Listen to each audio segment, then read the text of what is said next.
Okay, you're falling over. Yeah. Ideally, that's what I want to happen. And since you're stepping up on this leg, which you should never do, that's going to make it even worse for you because it's stepping you over. So instead, what you do when you start getting more advanced is I don't want to tell you that I'm trying to attack this arm, so I'm just going to hug it. All right, because I'm fighting with your hands or whatever. And then as I hug it, I break that head down. Now I can pop the hips to go from the arm bar, you see? Yeah. But in order to get to your back, I still have to get outside that arm in order to sit up and get to that back. Does that make sense? So if I'm gonna do it off of that, and I got you breaking down, I'm moving you around, I step up on that hip, and you see how I'm knocking you over already? Using my head, and that arm is just hanging out. All right, I'm not really attacking it too much. And as long as I move my hips, see your elbow moves? If I don't move that hip and your elbow stays outside, now I can't get an arm bar because I can't step over your head. So I got to get that elbow in somehow. Standard way to do it is to pull it across, but it tells you what I'm doing. Make sense? So instead, I want to do it with movement by moving my hips out. Right. Now I'm outside that arm, and I can step over. Yeah. So you're going to rear naked choke grip, probably, or whatever. You just drive into me to defend it.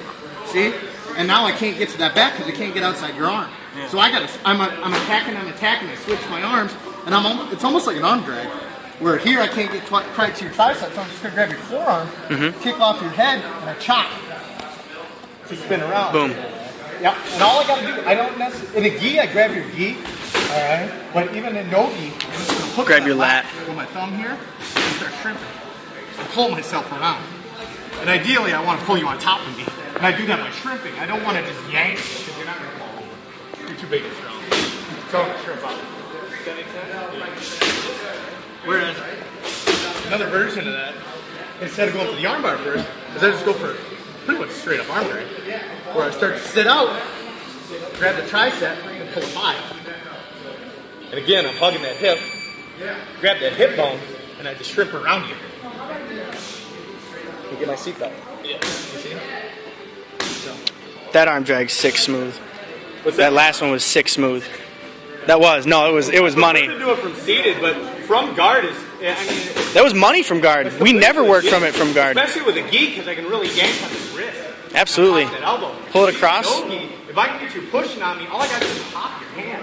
Like, I don't need to yank on it. I don't got to drag it way across. But if you're pushing my hips trying to break my guard, I'm just going to pop it. Boom. See? It's over. All I got to do is get a little bit of space, and then you're pushing down, so I just redirect it that way. And then I just got to shrimp out. Put my foot on the ground, let you fall. Sit up.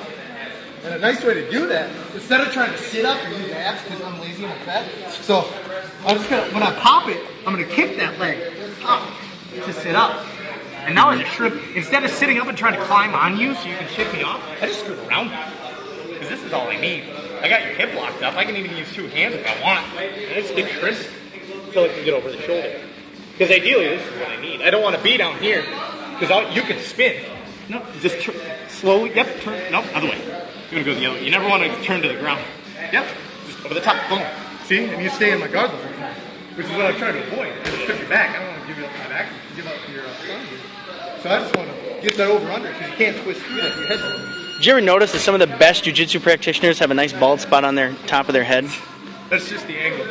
It's the angle. It's the angle. It's the lighting. It's the lighting. The moon Yep. and the planets are aligned. That's what it was. It makes the comets look like they're shining.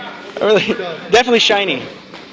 I mean, normally an arm drag is kind of tough from down here, unless I can get some pressure off my hip. Pop. And now as you're falling down, I'm just going to shrimp out of your way, let you fall down. I can hook here, I can hook here, there's lots of different options. Because I'm lazy, so I'm going to hook your shoulder. And as you sit back up, I'm going to switch my hips again, and switch back to the other side. To get myself away and pull myself around. Yeah. So I'm just going to hold onto it and scoot myself inch by inch, instead of trying to do it all in one move. I mean, worst case scenario, your arms come back over my head, and then I got to exactly. I don't like that. Right? Right? No. Sometimes. Anyway. There we go. Here's your move of the day, boys. Move of the day. Love it. Girls. Arm bar and drag. See ya, class.